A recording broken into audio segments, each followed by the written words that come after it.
30-31 जुलाई 2024 की आधी रात को ईरान की राजधानी तेहरान में हमास के प्रमुख इस्माइल हानिये की एक एयर स्ट्राइक में मौत हो गई थी और ईरान और हमास ने इस हमले का आरोप इजरायल पर लगाया था। और घटना के तुरंत बाद ईरान के सुप्रीम लीडर अयातुल्ला खामनेई ने राष्ट्रीय सुरक्षा परिषद की एक आपात बैठक बुलाई, जिसके बाद खामनेई ने कहा था कि इजरायल को कठोर सजा दिए जाने का एक मजबूत मैदान तैयार हो चुका है। और अयातुल्ला के इस ऐलान के बाद मिडिल ईस्ट में इजरायल और ईरान के बीच सीधा युद्ध छिड़ने का खतरा पैदा हो गया है। दुनिया को जिस बात का डर सता रहा था, अब वही हुआ है। जी हां, ईरान के सुप्रीम लीडर अयातुल्ला खामेनेई ने इजरायल पर सीधे हमले का आदेश जारी कर दिया है।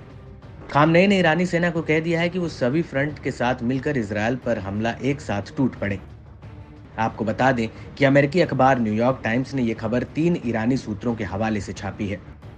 इसको लेकर न्यूयॉर्क टाइम्स का कहना है कि ईरान इजरायल के तेल अवीव और हाइफा में सैन्य ठिकानों पर हमला कर सकता है। इसके अलावा वो यमन, सीरिया और इराक के सभी प्रतिरोधी समूहों के साथ मिलकर इजरायल पर अटैक करने की प्लानिंग कर रहा है। आपको यहाँ पर यह भी बता दें कि ईरान के सुप्रीम लीडर खामनेई ईरानी सेना के चीफ कमांडर हैं, जिन्होंने ईरानी रेवोल्यूशनरी गार्ड और सेना को रक्षात्मक आक्रामक हालातों के लिए तैयार रहने का आदेश दिया है, वो भी ऐसी स्थिति में जब इजरायल या अमेरिकी ईरान पर सीधा हमला करते हैं। वहीं दूसरी तरफ इस खतरे के बीच इजरायल के प्रधानमंत्री बेंजामिन नेतन्याहू ने ईरान से दो टूक कह दिया है कि अगर इजरायल पर किसी ने भी हमला करने की जरूरत की तो उसको भी भारी कीमत चुकानी होगी। מאז התקיפה בביירות נשמעים איומים מכל עבר.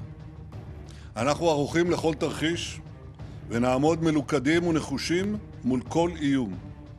ישראל תגבה מחיר כבד מאוד על כל תוקפנות נגדנו מכל זירה שהיא. סגרנו חשבון עם מוחסן ונסגור חשבון עם כל מי שפוגע בנו.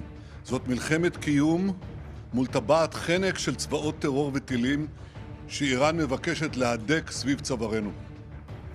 בנאומי בקונגרס לפני ימים אחדים ציינתי 3 זרועות עיקריות של ציר רשע זה: חמאס, חות'ים וחיזבאללה, 3 הח"תים.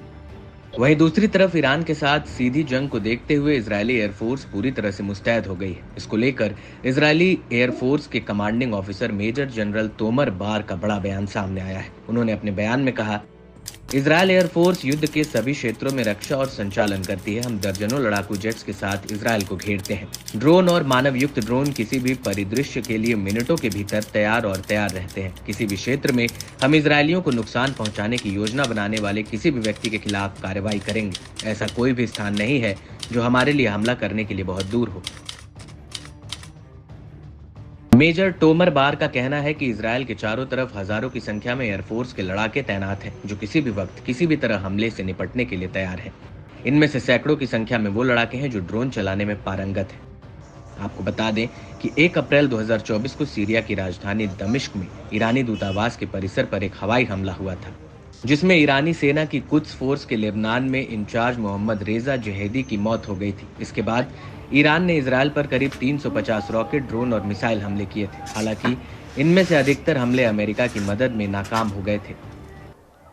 और अब एक बार फिर से अमेरिका ने ऐलान कर दिया है कि अगर ईरान ने इजरायल पर हमला किया तो वो इजरायल की ढाल बनकर खड़ा रहेगा।